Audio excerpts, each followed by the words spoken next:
Damos as boas-vindas aí ao Roberto Malvezzi, né? Conhecido como Gogó. Boa tarde para todos e todas. Obrigado, Flávia. Foi pedido que a gente apresentasse uma visão mais ou menos rápida da ecologia integral. Eu queria que o Dário projetasse aí, Dário, o esquema básico, né? O esquema básico da Laudato Si. Por que eu acho fundamental? É porque quando a gente dá uma olhada assim nessa visão esquemática da Laudato Si, a gente pode entender melhor aonde é que esse Papa quer chegar. E não é fácil, não é que não é fácil. É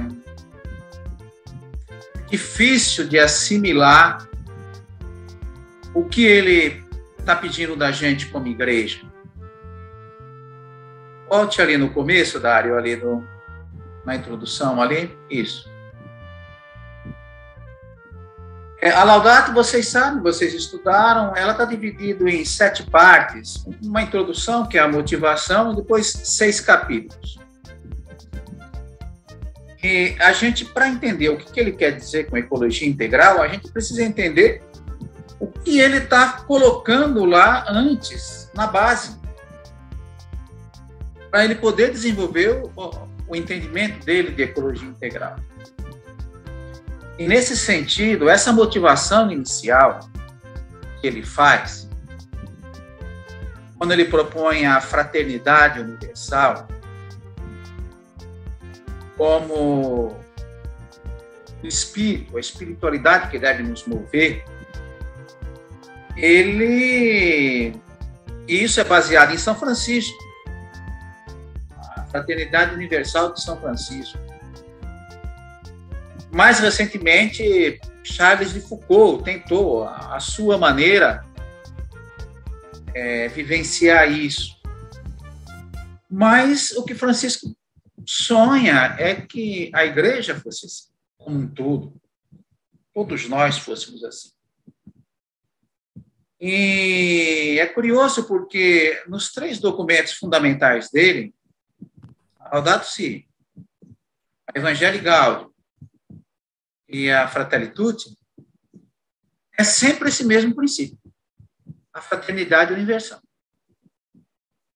Na Laudato Si, que nós podemos ver um pouco mais detalhado aqui, a fraternidade nossa em relação a toda a criação, a todas as criaturas, a toda a casa comum, a todo o universo. Ele propõe que o nosso jeito de lidar com a criação seja baseado na fraternidade universal. Quando ele vai para a Evangelii Gaudium, ele está dizendo o seguinte: a igreja ela tem que pautar suas atitudes, sua teologia, sua pastoralidade, suas estruturas, tudo movida na direção da fraternidade universal. Como dizendo assim, a igreja não existe para si mesma. A igreja não é o reino como um todo. Tem muita gente aí que é de outras igrejas, muita gente que é de outras religiões, gente que não tem religião. É como se ele dissesse assim, não importa. A nossa tarefa como igreja, dessa parcela da humanidade que tem consciência disso, é levar para frente o reino de Deus, a espiritualidade de Jesus Cristo, fazer essa memória e apresentar isso para a humanidade. Por isso que ele vai combater a ideia de proselitismo, a ideia dos carreiristas, a ideia do poder. Tudo isso é um avesso, né? Tudo isso é um paradoxo na proposta da fraternidade universal. E na Fratelli Tutti, o mesmo princípio, né? Toda a humanidade é chamada a viver a fraternidade universal. E ele não ignora todas as contradições da humanidade, né? Das guerras, das violências, da destruição. Mesmo com todo esse contexto, a proposta fundamental de Francisco é a proposta de que a igreja seja uma igreja e a humanidade seja fundamentada na fraternidade universal. Isso é muito difícil de se assimilar, por isso que gera tantas resistências no clero, no episcopado, no cardinalato, em setores laicos, mas por isso que, ao mesmo tempo, seduz e fascina muita gente fora da igreja, que comunga a ideia da fraternidade universal. Então, é esse paradoxo que a gente está vivendo na igreja. Agora, Francisco, o Dário sabe, participou também do sínodo, a gente esteve muito perto dele, a gente sabe o seguinte, ele é tranquilo, ele tenta viver na prática dele, a espiritualidade dele, é uma espiritualidade universal, mas ele não arreda uma vírgula, um ponto do que ele quer. E ele está tentando levar isso para frente. Quando a gente entende isso, então ele vai fazer o que no capítulo 1 da Laudato Si? O que é que está acontecendo com a casa comum? Vocês podem ver aí, eu não vou entrar nesses detalhes, porque a gente já sabe. Ele coloca alguns elementos, alguns números aí, para dar um desenho básico do que está acontecendo na casa comum. Ele começa com um aquecimento global, que nós estamos vendo, vocês estavam falando aí agora das políticas que estão chegando em São Paulo, as queimadas das florestas, a queima do combustível fóssil, e como as coisas vão mudando, e como a temperatura vai mudando, e como o ar vai mudando, e como as correntes marinhas vão mudando, e como os oceanos vão mudando. Ele vai colocando isso, né, para a gente. Ele vai falar 4 ou 5 números especificamente da questão da água, e vai de 22 a 31, esse número da água. Se você pegar o texto base da campanha da Fraternidade 2004, é praticamente um copia e cola do nosso texto base ali na Fraternitude. Água como direito humano, água como bem comum, a função social da água, o valor biológico da água, água que não pode ser privatizada, mas está sendo privatizada. Não podia ser degradada, mas está sendo degradada, não podia ser maltratada, mas está sendo maltratada, não podia ser poluída, mas ele vai fazendo. Ele não fecha os olhos para a realidade. Pelo contrário, ele enxerga o que está acontecendo. Vai falar da erosão da biodiversidade, essa degradação ambiental das florestas. Quando você elimina a cadeia alimentar, você não sabe o que resulta. Dizem que são milhares, milhões de vírus só na Amazônia. Se você quebra aquele habitat ali, não se sabe que tipo de vírus que você pode liberar. Né? Basta ver o que aconteceu, o que acontece ainda com o coronavírus, as outras doenças que podem vir. Quando você quebra a cadeia alimentar, você instaura a fome no mundo animal. Né? É uma coisa impressionante você ver aqueles jacarés no Pantanal, esquálidos nas lagoas, passando fome. Isso é resultado dessa degradação ambiental e que chega nos humanos. Somos 33, no mínimo, 33 milhões de pessoas passando fome, tem gente que fala em mais de 60. E em insegurança alimentar, só no Brasil se fala em mais de 100 milhões. Eu sempre lido com os números mínimos, são os números da FAO para isso. Com isso vem a degradação da vida social, é a pobreza, é a miséria, é a fome, é o desemprego, é a precarização dos trabalhos. Ele vai abordando tudo isso, as migrações, as imigrações. Né? Eu estava lá no Sino de Roma, naquela Praça São Pedro não tem nada, tinha lá um obelisco antigamente, lá que eu não sei de onde veio aquele obelisco, mas ele fez questão de colocar um monumento ali para os imigrantes, que são os imigrantes uma espécie de barca que está ameaçando virar. Né? Aquilo ali é Francisco. Né? É a visão que ele tem das pessoas e do mundo. Ele fala dessa desigualdade planetária e ele vai falar da fraqueza das reações. E a gente se sente impotente mesmo. Né? Eu estou mais ou menos há 40, 50 anos quase, 45 no mínimo, nessas caminhadas, começando com o povo da rua em São Paulo, depois aqui toda essa questão do semiárido, da captação da água de chuva, aí a gente se integrou nessa questão da Repam, no diálogo da Laudato Si, na criação da Repam, com o sínodo, que de alguma forma se desdobra. Estamos nessa questão da ecologia integral da CNBB, e a sensação de impotência é todos os dias. Mas, mesmo assim, ele diz, não vamos entregar os pontos. Vamos ver se a gente consegue fazer essa reação. Né? E ele vai falar dessa diversidade de opiniões. Aí ele começa a contrapor, e aí a gente começa a entender por que ele está propondo a ecologia integral. No capítulo 2, então, ele vai falar do evangelho da criação. Olha, no magistério da igreja, há uma enorme resistência a você dizer que a criação é um evangelho. Eu sei disso porque eu participei 9 anos, quase 10 anos, numa equipe de terra, água e ambiente do CELAM, e no CELAM a assessoria da gente é para bispo, né? E a gente tinha essas reflexões lá, foi mais ou menos de 2002 a 2010, lá que eu conheci o Bergoglio em algumas reuniões, inclusive na Argentina, quando ele era cardeal de Buenos Aires. A resistência é muito grande de aceitar que... Por que é o evangelho? O evangelho é uma boa nova, que fala de Deus. Né? As pessoas resistem porque Santo Agostinho disse que a natureza é um livro aberto. Mas dizer que é um evangelho é um passo muito além. Francisco coloca, não, tem um evangelho da criação. A criação é um evangelho. E aí ele vai pegar alguns pontos para nos ajudar nesse sentido. A luz que vem da fé, a revelação do Deus que cria, que faz aliança com o povo, o prólogo de João, né? A síntese do Cristo cósmico, que tudo cria, estava no começo, está no fim, está no meio, que se encarna, que se faz um de nós, que leva tudo isso para a plenitude.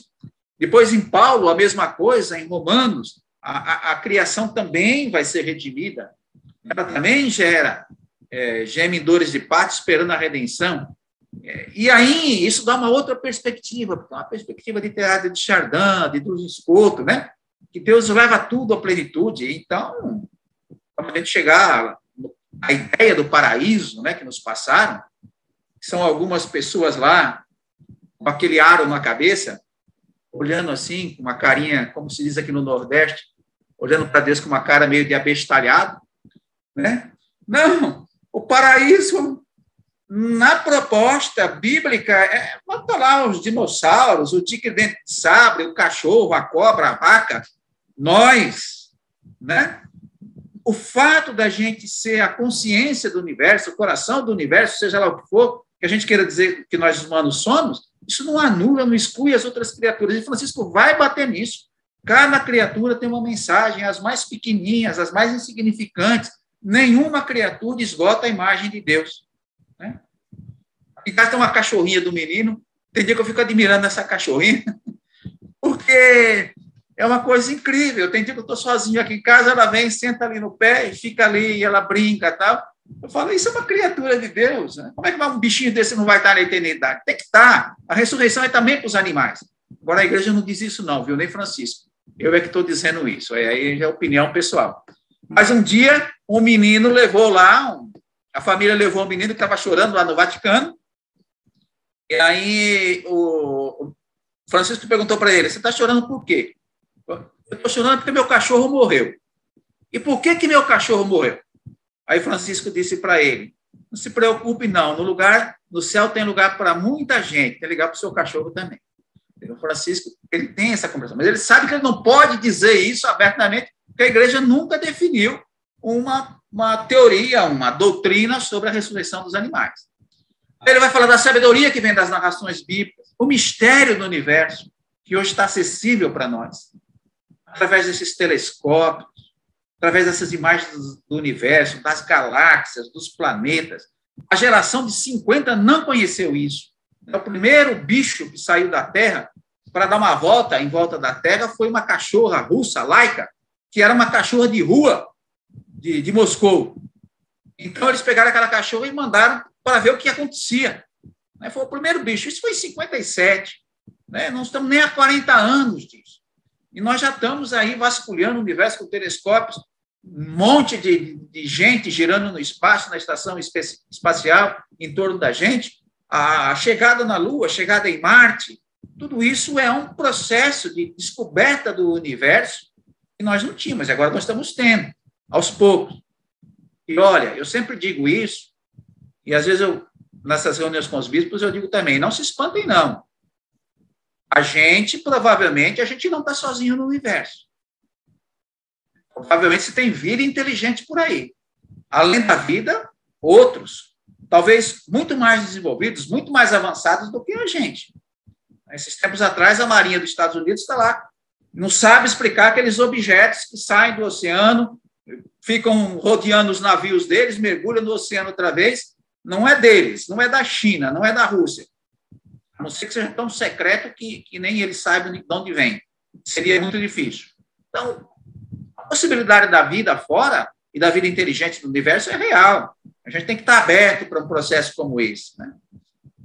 E ele vai falar, então, ainda na mensagem de cada criatura, né? Desde as menores, desde as invisíveis, a cada animal e a cada ser humano. Aí, no capítulo 4, ele fala assim, bom, essa crise toda da casa comum, ela tem uma raiz humana. Não é um processo natural, é uma coisa causada pelo ser humano, né? E ele vai falar, então, da tecnologia. Ele vai falar da tecnologia como criatividade e como poder. Gente, nós estamos fazendo uma reunião aqui, tem gente aqui na África, tem gente aqui em cada canto desse país. Eu estou aqui em Juazeiro da Bahia, às margens do Rio São Francisco. Num sábado de tarde, nós estamos fazendo uma reunião dessa. Não fossem essas tecnologias aqui, a gente não tinha como fazer isso. Talvez tivesse que reunir num canto, gastar 2 ou 3 dias, muito dinheiro e tal, uma coisa que a gente pode... Então, o processo das tecnologias, né, da ciência, que vai para o universo, que vai para o corpo humano, que vai no nível micro, na nanotecnologia, nas células, no corpo humano, na biotecnologia, esse processo é um processo evolutivo poderoso, mas é um processo que permite ao ser humano também a destruição. Dizem que tem uma palmeira no Brasil que ela leva 500 anos para amadurecer. Então, quando o Cabral chegou aqui, alguma dessa palmeira estava nascendo. Ela levou 500 anos, está aqui até hoje. Com a motosserra, você vai lá em 2 minutos e em 30 segundos você derruba essa palmeira. Então, a capacidade de destruição é grande. O Papa está com o maior receio da guerra atômica novamente. Aquilo que João 23 viveu lá na época da Guerra Fria, Francisco está falando todo dia, nós já estamos numa guerra mundial. Nós estamos com o risco de guerras atômicas. Ele estava pedindo que Maria proteja a humanidade de uma nova guerra e de uma guerra atômica. Essa possibilidade. E aí vem toda a destruição do que nós estamos vendo, né? O petróleo, da queima de energia, essa transição energética que começou, mas não conclui, a derrubada das florestas. No Brasil, nós temos principalmente a Amazônia, que é de onde vem a água, vem o ciclo das chuvas e tal, que é onde vem, então, toda a riqueza que a gente tem de clima, e além do Cerrado, aqui a Caatinga, onde eu moro, mas, né, o processo de destruição continua. E ainda com um governo desse que libera tudo, né, para o garimpo, libera tudo para o agronegócio, para as mineradoras, liberou para o tráfico internacional na Amazônia, né, a morte daqueles 2 jornalistas lá, atribuída aos pescadores, aquilo ali é só a fachada, que está por detrás é o tráfico internacional de drogas. E o garimpo e tudo isso, então, com um governo desse liberando tudo, você tem o agravamento no Brasil de tudo isso. Aí ele vai, é nesse quadro, entendeu? O desafio da fraternidade universal, com o choque com a realidade real que nós estamos vivendo, que ele vai dizer, nós temos que ter uma ecologia integral. É mais importante, eu acho, do que entender ponto por ponto do que seja uma ecologia integral, é entender a proposta dele. Com essa lógica que nós temos de agressividade do ser humano com a natureza, do ser humano com o ser humano, e de uma igreja que, em vez de pensar em servir a humanidade, pensa em se servir dela, e pensa em converter a humanidade à igreja, e que às vezes se torna proselitista e violenta também, como já foi na história, e aquilo que nós deixamos de fazer, agora muitos evangélicos fazem, na conquista dos indígenas, do proselitismo com os negros, né? Esse caminho é morto. No fundo, é isso que ele quer dizer. Esse caminho é morto, isso não tem futuro, isso não tem saída. E aí, então, ele propõe a ecologia integral. Ele elenca aqui 7 pontos para dizer o que ele sonha com a ecologia integral. Primeiro, uma ecologia ambiental, que é esse respeito pelo ambiente, por cada criatura. Né? A linha geral. Uma ecologia econômica. Vocês apresentaram um projeto aí, agora há pouco, de agroecologia. O que é, no fundo, isso? É a busca de um outro jeito de fazer agricultura. Não é? Então, um outro jeito de fazer economia. E aí, no mundo do capitalismo, a lógica do capital prevalece a lógica econômica prevalece sobre o ambiente. A gente está cansado de ouvir isso. Não, mas aí você prejudica a economia. Se for fazer isso, você prejudica a economia. Mas o nó está exatamente aí. Né? Naquele capítulo 2, versículo 15 lá do Gênesis, é isso. Deus deu a criação para o ser humano para que nós a cultivássemos e guardássemos. Cultivar é a economia. Guardar é a ecologia. É a mesma raiz, né, etimológica, oikos, né, a lógica da casa, as normas da casa, e a outra, então, o provimento da casa. E nós precisamos das duas. Mas como é que a gente faz para ter um equilíbrio? Esse é o desafio. Aí ele fala de uma ecologia social, claro, né, os mais pobres, os descartados, os doentes, os enfermos, as crianças, né? Com essa guerra eleitoral que está aí, onde você se sente no direito de chegar numa discussão política, e você se sente no direito de invadir um aniversário, matar a pessoa, você se sente no direito antes de ontem, pegar uma faca, esfaquear o companheiro, e tudo isso sendo incentivado em nível de presidência da República, como é que você constrói uma ecologia social, um respeito, uma fraternidade universal?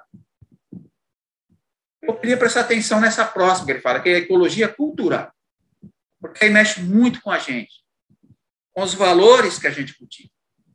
Né? Não vou reler aqui, porque depois vocês podem reler lá, porque está escrito na própria Laudato Si. Mas, olha, o que é uma ecologia cultural? Eu sempre tenho um exemplo comigo. Na Copa do Mundo, quando teve no Brasil, quando o Brasil perdeu lá de 7-1 da Alemanha, teve um jogo do Japão, lá no Mato Grosso, na Arena Pantanal. Quando acabou o jogo, todo mundo foi embora e ficou uma montanha de lixo naquelas arquibancadas. Aí tinha um grupo de japoneses assistindo o jogo. O que eles fizeram quando todo mundo foi embora? Cada um pegou um saco, e eles eram umas 10 ou 11 pessoas. Eles saíram no estádio inteiro recolhendo o lixo que toda aquela multidão tinha deixado lá. Quando eu vi isso, eu falei, isso é a cultura ecológica. Eles não estão no Japão, eles não são obrigados a recolher esse lixo, eles não são responsáveis pelo lixo dos outros, mas na cabeça de um japonês, o feio não é você recolher o lixo, o feio é você deixar o teu lixo para o outro. Criar essa cultura é um desafio enorme. Eu acho que nós temos muito, no nosso trabalho de educação, muito isso aí. A ecologia do cotidiano, porque aí todo mundo pode. Né? O jeito de lidar com a água, o jeito de lidar com a energia, o jeito de lidar com o lixo, o jeito de lidar com o óleo, o jeito de cuidar da tua rua, do teu bairro. Ele fala de cuidar do ambiente de trabalho, né? Que pode ser pobre. Muitas vezes a gente chega na casa do interior do povo, muitas vezes a casa do povo é pobre, mas o cuidado que tem naquela casa, com as panelas, com o ambiente, com a casa varrida, é uma coisa encantadora. E às vezes você chega numa casa muito mais aparelhada, está tudo jogado, está tudo desarrumado no lixo. Ele fala, inclusive, desse cuidado do trabalho. Essa questão do cotidiano, a questão do princípio do bem comum. Né? Ele vai colocar isso. Na Fratelli-Tutti, ele vai dizer assim, olha, a propriedade privada é um bem secundário diante do bem comum. Nenhum Papa teve coragem de dizer isso até hoje. Né? Ele relativiza a propriedade privada porque o fundamental é o bem comum. Todos precisam de terra, todos precisam de água, todos precisam de comida, de saúde, de educação. Nós estamos discutindo muito isso no nosso grupo de Ecologia Integral. E ele fala da justiça intergeracional, quer dizer, que mundo nós vamos deixar para os nossos filhos? Aí tem gente que chega assim, que filhos nós vamos deixar para o mundo? Eu acho que é os dois. Uma coisa não anula a outra. Que mundo nós vamos deixar para os nossos filhos? Né? E são filhos mesmo, os netos aí, quem é casado. Né? Então, rapidamente, ele fala de várias linhas para a gente materializar, concretizar essa ecologia integral? Ele fala que tem que ter um diálogo global, internacional, sobre o meio ambiente. No capítulo 5, ele vai usar a palavra diálogo praticamente todas as vezes. Diálogo sobre o meio ambiente na política internacional, diálogo para novas políticas nacionais e locais, é o caso do Brasil, nós estamos perdendo essa batalha, essa guerra.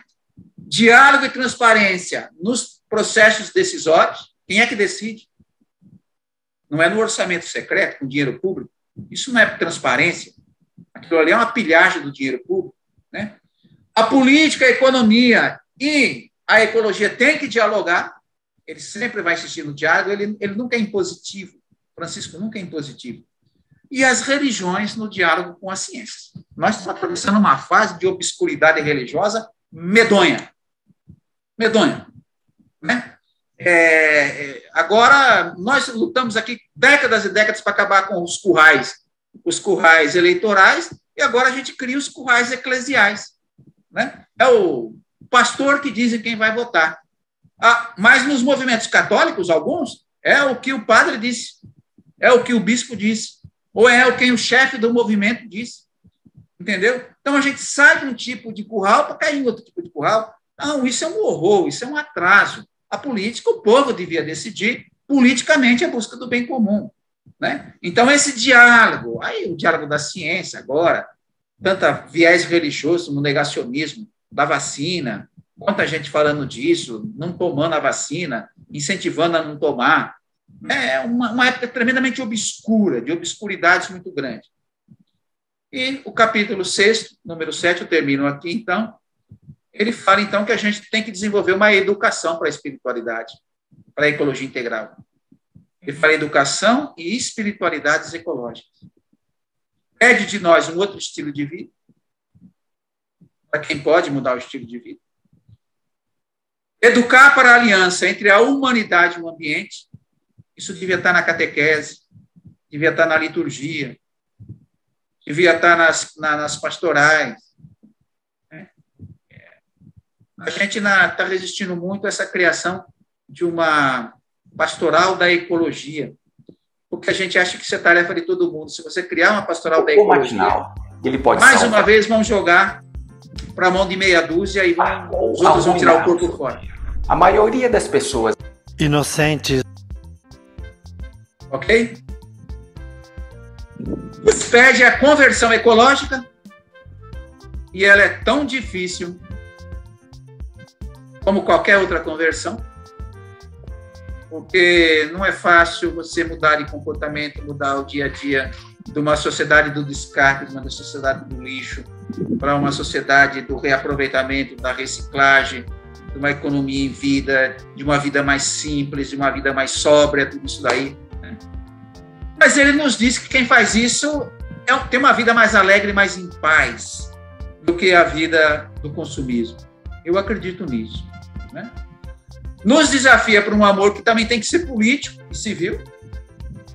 A ecologia integral ela tem que tem que ser uma economia política, tem que ser uma economia jurídica, tem que ser políticas públicas para defender o meio ambiente, para defender as populações.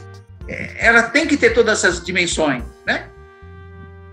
E ele vai nos lembrar que essa interconexão do todo na nossa espiritualidade é, de alguma forma, o jeito da Trindade ser.